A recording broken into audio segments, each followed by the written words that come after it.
Panel में हमारे खास मेहमान मौजूद हैं। नदीम जावेद साहब हमारे साथ मौजूद हैं, कांग्रेस नेता हैं। जावेद साहब, बहुत बहुत स्वागत है आपका। अग्निमा दुबे जी हमारे साथ हैं, पॉलिटिकल एडिटर हैं हमारी। अग्निमा जी, आपका भी स्वागत। फजल इमाम मलिक साहब हमारे साथ हैं, बतौर वरिष्ठ पत्रकार और विश्लेषक हमें बताएंगे कि आखिरकार क्या मायने हैं। सबसे पहले नदीम साहब, आपसे मैं पूछना चाहूंगी, क्या लग रहा है आपको इसे लेकर कि फाइनली बीजेपी जो है अब एक बार फिर माइनॉरिटीज की तरफ जाने की कोशिश करी? आपको लगता है बहुत सक्सेसफुल होगा या ये दिखावा है, आडंबर है, क्या है आपकी नजर में? देखिए, बहुत साफ हो गया है कि अब लग रहा है कि 2014 बहुत करीब आ गया है। जी जी। जब चुनाव करीब आता है तो इस तरह की कोशिश भारतीय जनता पार्टी की तरफ से शुरू हो जाती है। जी। ये देश बहुत अलग तरह का देश है, अलग जुबान, अलग कल्चर, अलग तहजीब, लेकिन ये मुल्क इकट्ठा है। हर 40 किलोमीटर पे जुबान बदलती है, हर 500 किलोमीटर पे शक्लें बदलती हैं, उसके बाद भी ये देश इकट्ठा है। एक राज्य में एक मुल्क बसता है और इतने सारे राज्य एक साथ इकट्ठा है। और जहां सवाल भारतीय जनता पार्टी का, भारतीय जनता पार्टी की स्थापना या उसके पहले जनसंघ हुआ करती थी, उसकी विचारधारा पूरी तरह से राष्ट्रीय स्वयंसेवक संघ के विचारों से प्रभावित है और इस राष्ट्र को वो कहीं ना कहीं कम्युनल एजेंडे पे ले ही जाते हैं फाइनली।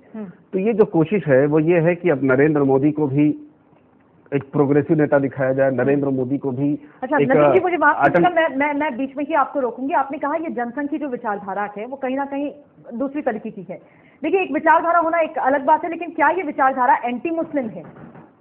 क्या आपको लगता है कि ये विचारधारा एंटी मुस्लिम है? देखिए, आप उसको पूरा राष्ट्रीय स्वयंसेवक संघ को पढ़ेंगे, एंटी मुस्लिम नहीं है, पूरी तरह से एंटी माइनॉरिटी है।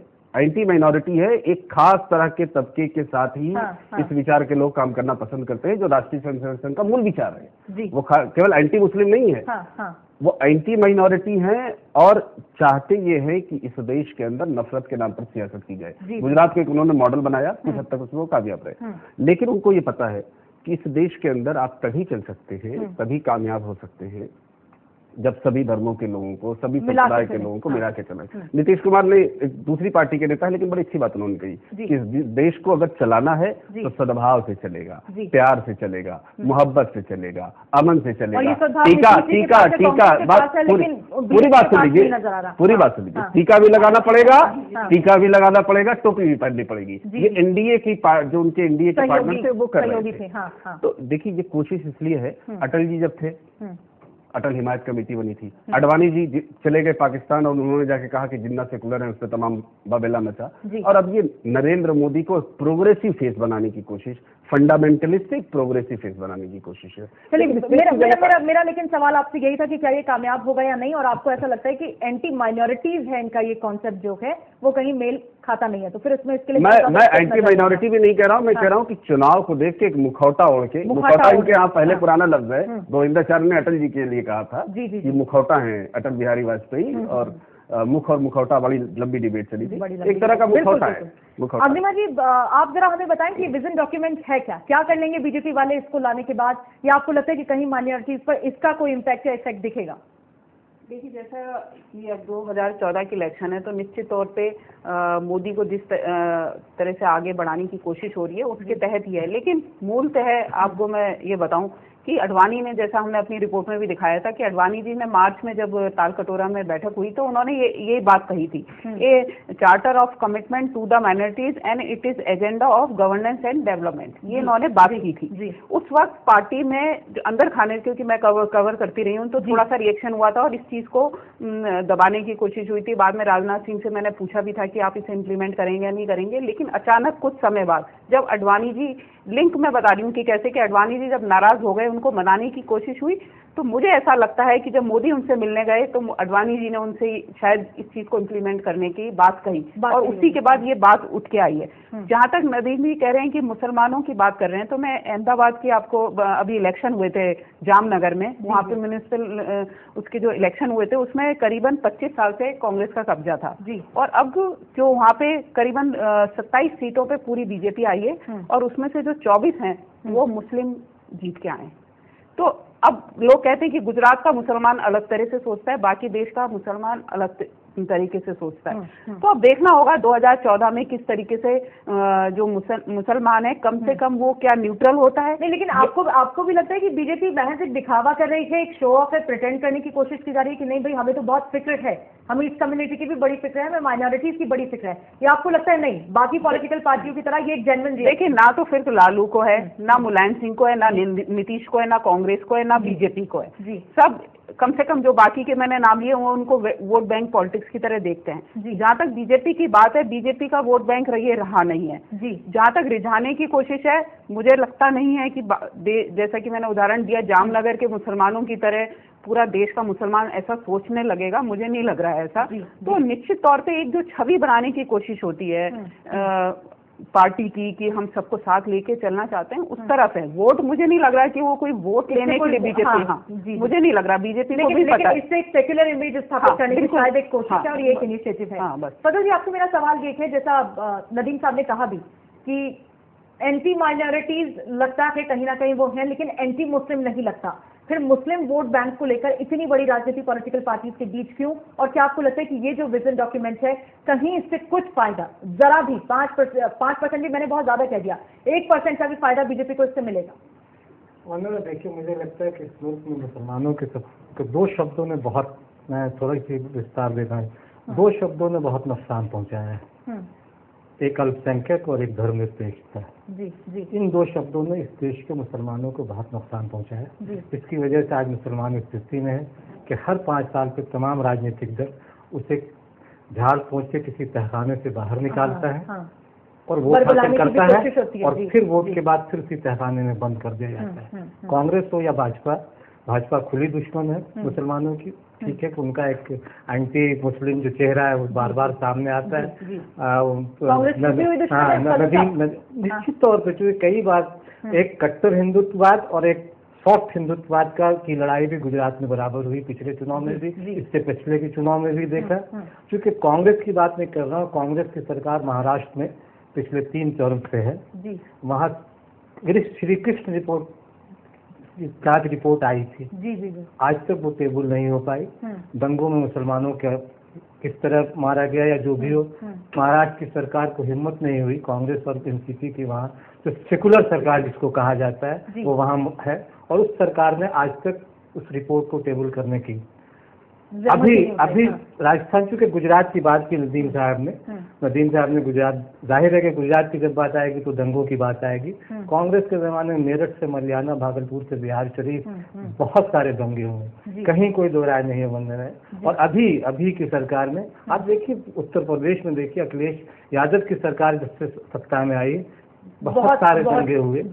अभी राजस्थान चले जाइए, राजस्थान में चले जाइए, गहलोत जी के शासनकाल में मुसलमानों पर अत्याचार हुए, वहाँ दंगे हुए, पुलिस की गोलियों से लोग मारे गए। तो और इसके बाद गर्मिंगा जी की बात करेंगे, सक्चर कमेटी की रिपोर्ट आज भी, सक्चर कमेटी इसी यूपीए सरकार ने बनाई थी, वो आज भी कहीं फॉलो नहीं हुआ, इम्प्लीमेंटेशन नहीं हुआ। तो ये कहना है कि मुसलमानों के मैं ये थोड़ा सा समझना चाहूंगी नदीम जी से और फजल जी से भी कि गुजरात का मुसलमान ऐसे क्यों वोट कर रहा है मोदी को और बीजेपी को वोट क्यों कर रहा है, ये मैं थोड़ा सा समझना चाहूंगी। ये मेरी जिज्ञासा है, मुझे मेरी बहुत बड़ी जिज्ञासा है। नदीम जी, पहले आप अपनी बात देखिए, मैं इनके सवाल का भी जवाब देता हूँ। पिछले कई बार से तीसरा टाइम है ये नरेंद्र मोदी की सरकार गुजरात में है। जी। और लोकतंत्र का जो नाम तो लोकतंत्र है, लेकिन एक तरह से कहीं ना कहीं उस पर पूरा फांसीवाद हावी हो गया है। जी। ऐसा लोकतंत्र है जो फांसीवादी लबादे से ढका हुआ है। मुसलमान कैंडिडेट जीत रहा है। मैं प्रयास करूंगा कि आपके सवाल का जवाब दे पाऊँ। और इसलिए जिस तरह का खौफ का माहौल है, और माइनॉरिटी के लोग, अभी मैं एनडीटीवी में देख रहा था इशरत जहां केस को, कि किस तरह से उन्होंने मारा है और किस तरह से ले जाके काउंटर किया, एक तरह का टेरर बनाने की कोशिश। कांग्रेस के कैंडिडेट को क्यों नहीं जिता रहे? कांग्रेस के कैंडिडेट को जिताएं, कांग्रेस को जिताएं कि वोट कांग्रेस अभी इलेक्शन में विधानसभा में। सवाल का जवाब देने की कोशिश कर रहा हूँ, मैं बात कंप्लीट कर लूँ, उसके बाद आप करिएगा।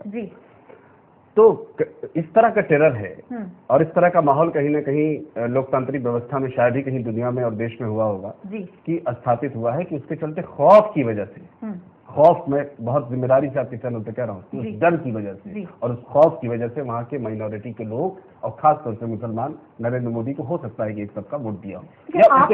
आपको लगता है कि आज का मुसलमान इतना पिछड़ा हुआ है कि वो किसी डर में जाकर गुजरात पूरी दुनिया में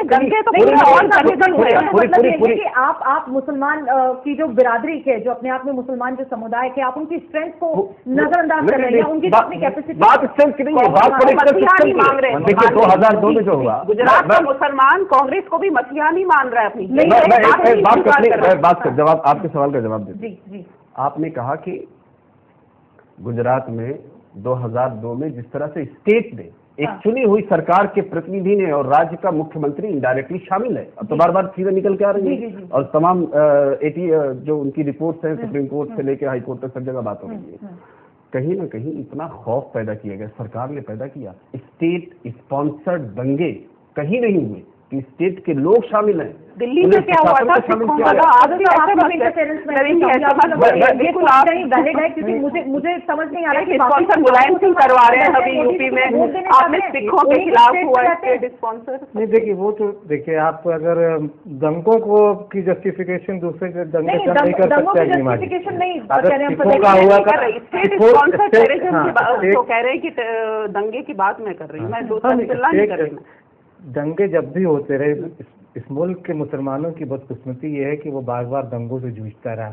आपने कहा कि इस मुल्क का मुसलमान बहुत पिछड़ा हुआ, शायद मुसलमान इस मुल्क अगर पिछड़ा नहीं तो सक्सेस कमेटी की जो रिपोर्ट है वो बता रही है कि मुसलमान इस मुल्क में कितने पिछड़े हुए हैं। लेकिन ओबीसी कास्ट का भी यही हाल है। एससी की हम लोग बात करते हैं, उनका भी यही हाल है। लेकिन फर्क है वंदना इसमें कि जिस भाजपा अभी मुसलमानों को बरगलाने या बहलाने की कोशिश कर रही है, वही भाजपा जब मुसलमानों के लिए कोई स्कीम आती है तो उसे तुष्टीकरण का नाम दे देती है।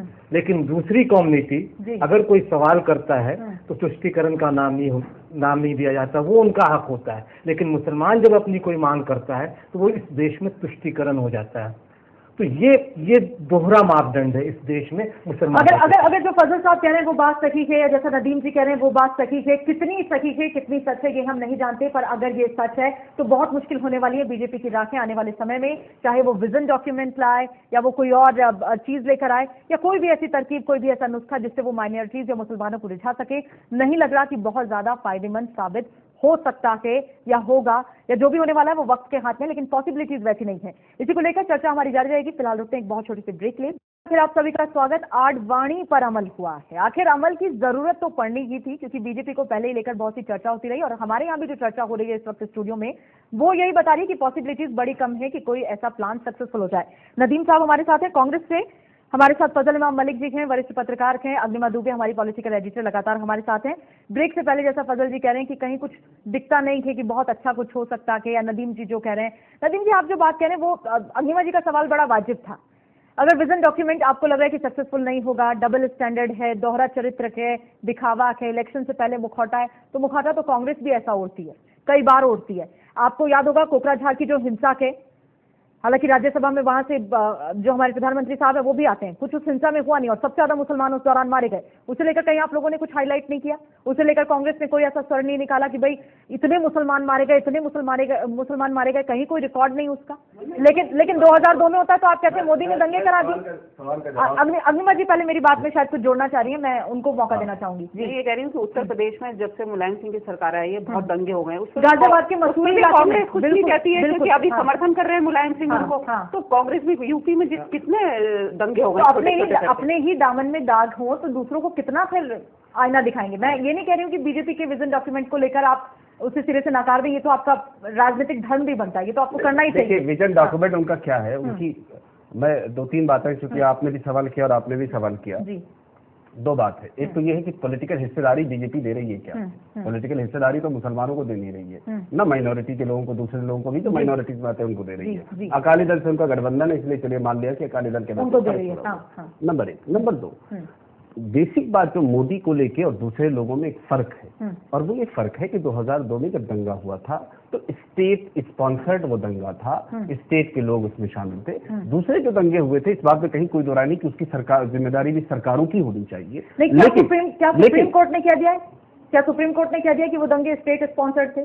सुप्रीम कोर्ट ने कहा नहीं, लेकिन इनडायरेक्टली कहीं ना कहीं जो जितनी इंक्वायरी हो रही है वो सारे नरेंद्र मोदी के राइट मैन जो ऑफिसर्स थे वो सारे के सारे इन्वॉल्व थे। आपको लगता है एक-एक करके नाम आ रहे हैं स्टेट में जहाँ पे सरकार दंगों को स्पॉन्सर करे, वहाँ की जनता डर से, खौफ से, प्यार से, दुलार से किसी भी तरीके से वापस दोबारा नहीं, तिबारा भी उस सरकार। मैंने कहा ये लोकतंत्र का फासीवाद है जी, ये लोकतंत्र एक तरह से फांसीवादी तरीके से चल रहा है। और उसमें गुजरात के हिस्से में तो जरूर वो कामयाब हुए हैं, लेकिन ये मुल्क बड़ा प्रोग्रेसिव मुल्क है, ये मुल्क गंगा जमुनी तहजीब का मुल्क है, ये मुल्क कौमी एकजहती का मुल्क है, और इस मुल्क में नफरत की सियासत की बुनियाद पर कोई चल नहीं सकता है। बीजेपी जो है वो नफरत की सियासत, अरे मुझे लगता है, देश को लगता है, समाज को लगता है, देश को लगता है। कांग्रेस की आप देखिए, आज नीतीश इनको इतने प्यारे हो गए, और नीतीश कुमार मोदी के कभी उन्होंने शुरू में विरोध नहीं किया, आज उनको मुसलमान का वोट याद आ रहा है तो विरोध कर रहे हैं। यही अडवाणी जी बाबरी मस्जिद में जब वो गिराई गई थी तब अडवाणी जी अछूत थे, और अडवाणी जी आज नीतीश के लिए सेकुलर हो गए। तो ये राजनीति जिसे कहते हैं ना कि उसमें कोई दुश्मन और दोस्त नहीं है। हाँ, कांग्रेस के साथ लड़ाई बीजेपी की जरूर चलेगी, बाकी के जो दल हैं, आज अडवाणी पहले अछूत थे, अब आप सब अडवाणी कर रहे हैं। नीतीश भी कहते हैं अडवाणी जी आते तो बहुत अच्छा था। तो ये जो राजनीति है वो मुसलमानों की राजनीति, आप देखिए ना, नीतीश कुमार ने सत्ता का कितना लंबा, बिहार के 18% मुसलमानों को बरगलाने के लिए उनको लग रहा है। जी मैं यहाँ बताऊंगा, नदीम भाई ने बहुत मोहब्बत के साथ और बहुत प्यार के साथ नीतीश जी की बातों को उद्धृत किया है। पिछले 7 सालों में उन्होंने इतने प्यार से शायद नीतीश के बारे में बात की, बिल्कुल, क्योंकि वो भाजपा के साथ शामिल थे। आज नीतीश की इतने मोहब्बत जो हुई सिर्फ इस वजह से क्योंकि विचारधाराओं की लड़ाई है। कांग्रेस के प्रवक्ता ठीक है, और बड़ी कमाल की बात है कि कुछ समय तक नीतीश जी को सब बीजेपी सेक्युलर नजर आ रही थी, और अब बीजेपी गई तो अब उन्हें कांग्रेस सेक्युलर नजर आ रही है। वो होता है क्योंकि पार्टियों के साथ और विचारधारा ही बदलती है। मैं दो मिसाल लेना चाहता हूँ। संजय निरुपम कभी शिवसेना में थे, आज उनके पार्टी के संजय सिंह वघेला आज बहुत बड़े सेक्युलर हो गए, संघ से आते थे। और ये पार्टियों का चरित्र हो गया। तो नीतीश कुमार भी आज पार्टियों के साथ बाकी विचारधारा भी बदल जाती है। नीतीश कुमार आज चूंकि नदीम भाई के बहुत प्यारे हो गए, लेकिन बिहार में नदीम जी मैं ये कहता हूँ कि फारबिसगंज में वहाँ मुसलमानों के साथ जो अन्याय पिछले 1 साल पहले, आज तक कुछ नहीं, कोई चीज सामने नहीं आई। आप वहाँ जाके देखिए, मुसलमानों के बहुत मसीहा बनते हैं। 37 या 40 जिले हैं, गिने चुने जिलों में एसपी और वहाँ का डीएम कोई मुसलमान होगा। सारे लोगों को नीतीश कुमार ने सेक्रेटरीट में लाके रख दिया है। मुसलमानों के लिए उन्होंने क्या किया वहाँ, आप जाके देखिए कितनी नौकरियां दी, सारी चीजें हवाई। नीतीश कुमार भी सिर्फ अचानक चुनाव आने वाला है, उन्हें लगा कि लालू यादव को काटने के लिए उन्होंने नहीं, कहीं ना कहीं तो हाथ बढ़ाना होगा। ऐसा है, पूरा जो डिबेट है वो कहीं ना कहीं मुसलमानों की सुरक्षा का एक सवाल खड़ा हो गया और उस पर डिबेट हो गया। लेकिन मैं बुनियादी सवाल पे आता हूँ। आज मुसलमान की जरूरत इससे भी ऊपर उठ के उनका एजुकेशन, उनकी हेल्थ, उनका इंफ्रास्ट्रक्चर, इस मुल्क को बनाने में मुसलमानों का और माइनॉरिटीज का भी कंट्रीब्यूशन, बात सुनने की कोशिश, 60 साल तो कंट्रीब्यूशन बहुत बड़ा है। और आज जरूरत इस बात की है कि उनके बुनियादी सवालों को भी फोकस किया जाए। मीडिया का युग है, इंटरनेट का युग है। मुझे बड़ी हैरत है नदीम साहब, मुझे नहीं पता कितना ये बात सही है नहीं। बहुत अग्निमा जी ने सही कहा कि सिर्फ हम ये 10 साल क्यों देखें, सबसे ज्यादा शासन अगर इस देश में किसी ने किया है तो वो आपकी ही सरकार थी, कांग्रेस की सरकार है, तब भी मुसलमानों का भला नहीं हो पाया। तो कैसे पॉलिटिकल पार्टीज उनका भला करेंगी, कैसे उनके वोट बैंक का इस्तेमाल कर रही है, ये एक बड़ा सवाल है। वक्त हमारे पास, मैं आपके जवाब दे दूं। सच्चर कमेटी जिसका जिक्र आप कर रहे थे, जिसका जिक्र फजल भाई कर रहे थे, उसके 46 बहुत इंपॉर्टेंट रिकमेंडेशन है। 43 उसका मैं यहाँ पे बता नहीं सकता क्या क्या इम्प्लीमेंट है, 43 इम्प्लीमेंट हो गई है। राज्य सरकारों की भी जिम्मेदारी है कि उसको जिम्मेदारी के साथ इम्प्लीमेंट करें। और खासतौर से क्योंकि खाली मुसलमान को या माइनॉरिटी के लोगों को आप छोड़ देंगे और एक खास तबका आगे बढ़ेगा, उससे देश नहीं चलेगा। एक इंक्लूसिव ग्रोथ जरूरी है, इंक्लूसिव ग्रोथ जरूरी है। भी आप उस कम्युनिटी का विकास नहीं कर पाए, आज भी उसकी स्थिति है। अगर सच्चर कमेटी ये दे भी रही थी तो इसी सरकार के कार्यकाल के दौरान गठित हुई थी, तो हो गया। तो सच्चर कमेटी 4 साल बाद कांग्रेस नहीं, और मुझे लगता है ऐसा इसी तरह जारी रहेगी। एक साल मैं कहूँगा कि जिस राजनीतिक हिस्सेदारी की उन्होंने बात की जी, भाजपा के यहाँ ये कमी है कि राजनीतिक हिस्सेदारी आज भी मुसलमानों को नहीं है, वो देनी चाहिए। और शायद यही वजह है कि आप आडवाणी भी कह रहे हैं और बीजेपी को मानना पड़ रहा है और विजन डॉक्यूमेंट अपना लाना पड़ रहा है। देखना दिलचस्प होगा कि इस डॉक्यूमेंट में क्या कुछ खुलासा और क्या कुछ खास होता है माइनॉरिटीज के लिए, मुसलमानों के लिए, वो फिलहाल देखना होगा। बहुत बहुत शुक्रिया आप सभी मेहमानों का हमारे साथ चर्चा में जुड़ने के लिए, बहुत बहुत शुक्रिया। इसी के साथ